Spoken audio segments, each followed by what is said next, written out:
সারাদিনের খবর নিয়ে আমাদের নিয়মিত আয়োজন আজ সারাদিন, সঙ্গে আছে ইমদাদুল হক। নির্বাচনকালীন তত্ত্বাবধায়ক সরকার ব্যবস্থা নিয়ে রিভিউ শুনানি কাল পর্যন্ত মুলতবি করেছেন আপিল বিভাগ।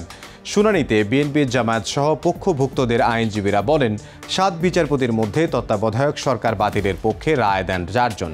পরে একে একে প্রধান বিচারপতি হন তারা সবাই। সংক্ষিপ্ত রায়ে তত্ত্বাবধায়ক রাখা হলেও পূর্ণাঙ্গ রায়ে বাতিল করায় পুরো রায়টি বাতিল চান তারা। আসন কমানোই বাগেরহাটবাসী ইসির সমালোচনা করলেও বাড়ানোই খুশি গাজীপুরের মানুষ। সংসদীয় আসনের সীমানা পুনর্নির্ধারণের দাবি আপত্তির শুনানিতে ইসিকে জানিয়েছেন তারা। তৃতীয় দিনে ঢাকা অঞ্চলের 27টি আসনের 3 শতাধিক দাবি আপত্তির শুনানি হবে।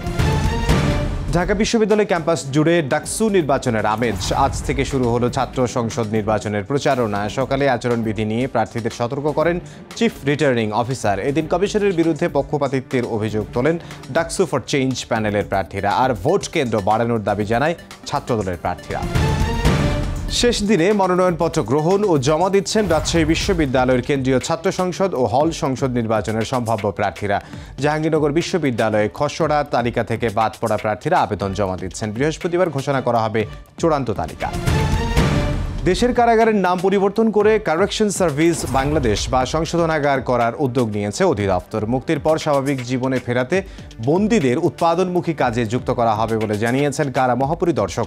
5 আগস্টের পর জেল থেকে পালানোয় 700 কয়েদি এখনও পলাতক আছেন বলে জানিয়েছেন তিনি। ঢাকায় শুরু হয়েছে বিজিবি বিএসএফ মহাপরিচালক পর্যায়ের সীমান্ত সম্মেলন। সকালে পিলখানায় বিজিবি সদর দফতরে 56তম এই সীমান্ত সম্মেলন শুরু হয়।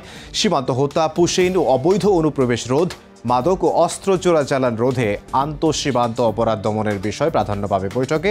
এছাড়া ভারতীয় মিডিয়ায় বাংলাদেশ বিরোধী অপপ্রচারের ফলে সীমান্তে উত্তেজনা প্রশমন সহ দ্বিপাক্ষিক বিষয়ে আলোচনা হবে। বিজিবি মহাপরিচালক মেজর জেনারেল মোহাম্মদ আশরাফুজ্জামান সিদ্দিকীর নেতৃত্বে অংশ নিয়েছেন 21 সদস্যের প্রতিনিধি। আর ভারতের পক্ষে বিএসএফ মহাপরিচালক শ্রী দলজিৎ সিং চৌধুরীর নেতৃত্বে 11 সদস্যের প্রতিনিধি অংশ নিয়েছেন সম্মেলনে।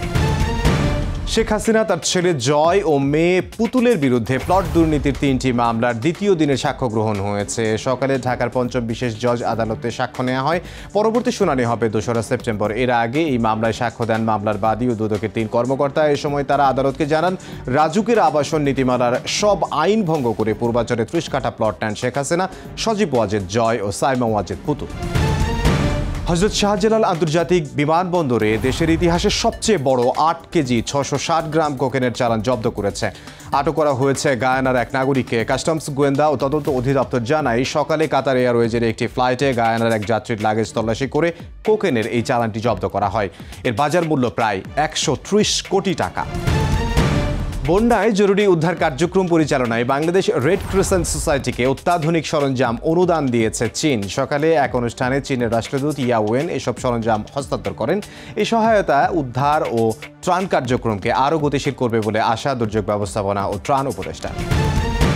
হামাসের হাতে আটক জিম্মিদের মুক্তি ও গাজা যুদ্ধ বন্ধের দাবিতে বিক্ষোভে উত্তাল ইসরায়েল। দেশ জুড়ে অবরোধ কর্মসূচি পালন করেছেন ইসরায়েলিরা। এদিন জেরুজালেমে মার্কিন দূতাবাসের সামনে জিম্মিদের ছবি সংবলিত পতাকা টাঙিয়ে দিয়েছে আন্দোলনকারীরা। এই ছিল আজ সারাদিনে। দেখা হবে আগামীকাল।